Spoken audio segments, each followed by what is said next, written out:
ঠেকুয়া বানাবো, কিন্তু শরীরটা একদম দিচ্ছিল না। তো একটু ভালো আছি, মনে হলো যাই অল্প করে কিছু ঠেকুয়া বানাই। আমি প্রতি বছরেই বানাই, একটু বেশি করে বানাই। এই বছরে খুবই অল্প বানালাম। তো নিজে হাতে কিছু তৈরি করে ঠাকুরকে দিতে খুব ভালো লাগে, তাই আর দোকান থেকে না কিনে আমি নিজেই আজকে চলে এলাম তৈরি করার জন্য। তো চলো তোমরা দেখো কিভাবে আমি বানাচ্ছি। আমি হয়তো একদম অথেন্টিক ওদের মতো করে বানাবো না, কিন্তু যেটা বানাবো খেতে খুবই মানে ক্রিস্পি হবে, ভালো লাগবে, টেস্ট হবে। তো এই ঠেকুয়াতে ঘি দিয়েই সাধারণত হয়,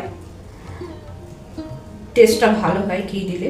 যদি কেউ মনে করে ঘি দেবে না, সাদা তেলে করবে, সেটাও করতে পারে। তো চলো আর কথা না বলি, এবারে তৈরি করি।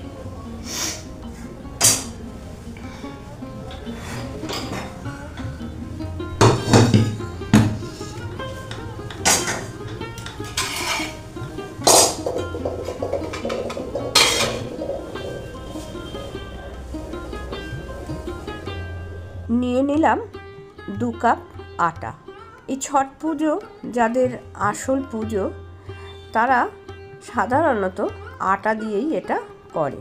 আচ্ছা, ওই কাপেরই হাফ কাপের সামান্য বেশি নিয়ে নিলাম সুজি।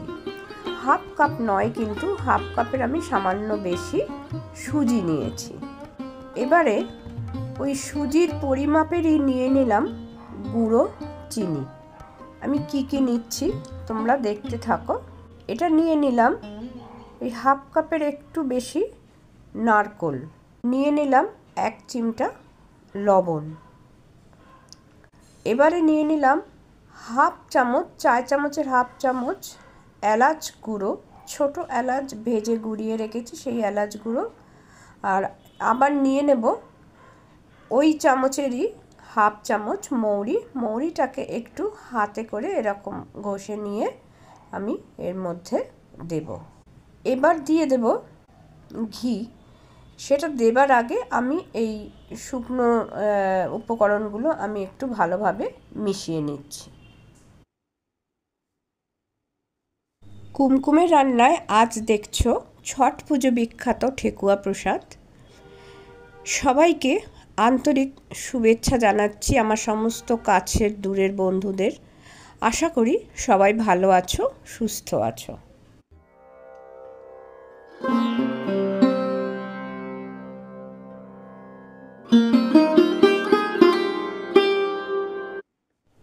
দিয়ে দিলাম 4 চামচ ঘি, চায়ের চামচে 4 চামচ ঘি দিয়ে ভালোভাবে ঘিয়ের সাথে আটাটাকে খুব ভালোভাবে মিশিয়ে নিলাম।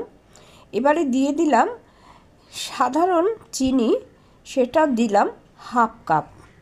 গুঁড়ো চিনিও দিতে হবে আর এই দানা চিনিও দিতে হবে। দিয়ে জলের ছিটে দিয়ে দিয়ে আমি এটাকে একটা মোটামুটি একটা ডো বানালাম। ডোটা যেন নরম না হয়, আবার খুব বেশি শক্তও না হয়। আমি একটা ডো বানিয়ে মিনিট 15-20 চাপা দিয়ে রেখে দেবো।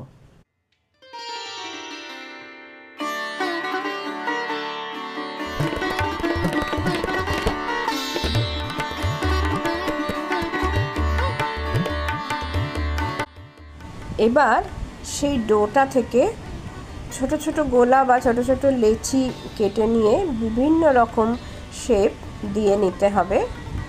বিভিন্ন রকম শেপ দেওয়া যায়, যে কোনো একরকম যে দিতেই হবে সেরকম কোনো কথা নেই, যার যেরকম খুশি শেপ দিতে পারো। দিয়ে এবার এগুলোকে সাদা তেল ভালোভাবে গরম করে নিয়ে তারপর গ্যাসের ফ্লেমটা কমিয়ে দিয়ে ঠেকুয়াগুলোকে ভেজে নিতে হবে।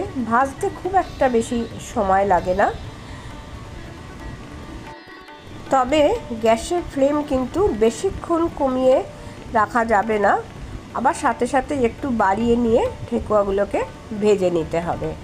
একটু উল্টালেই দেখবে এটা লালচে হয়ে গেছে, তখনই এগুলোকে তুলে নিতে হবে।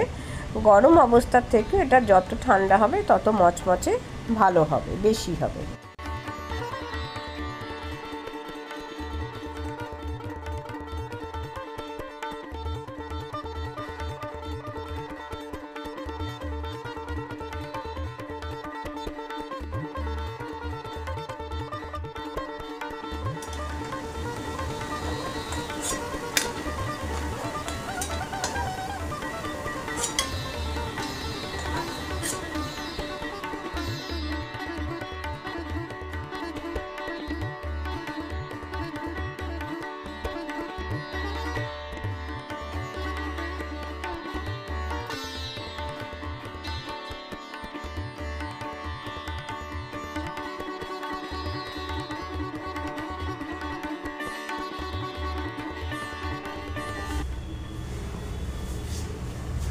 রেডি হয়ে গেছে।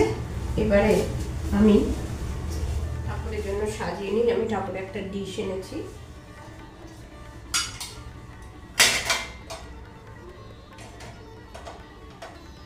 আমার আজকের ঠেকুয়া রেসিপিটা কেমন হয়েছে তোমরা কিন্তু জানিও।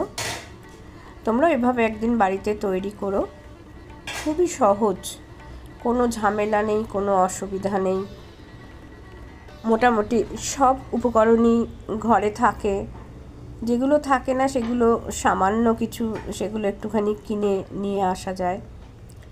তো এরকম সাজাতে সাজাতেই আমি আমার আজকের ভিডিওটা শেষ করব। পরের দিন আবার নতুনভাবে নতুন কোনো রেসিপি নিয়ে চলে আসব। সবাই ভালো থেকো, সুস্থ থেকো, আনন্দে থেকো। ধন্যবাদ।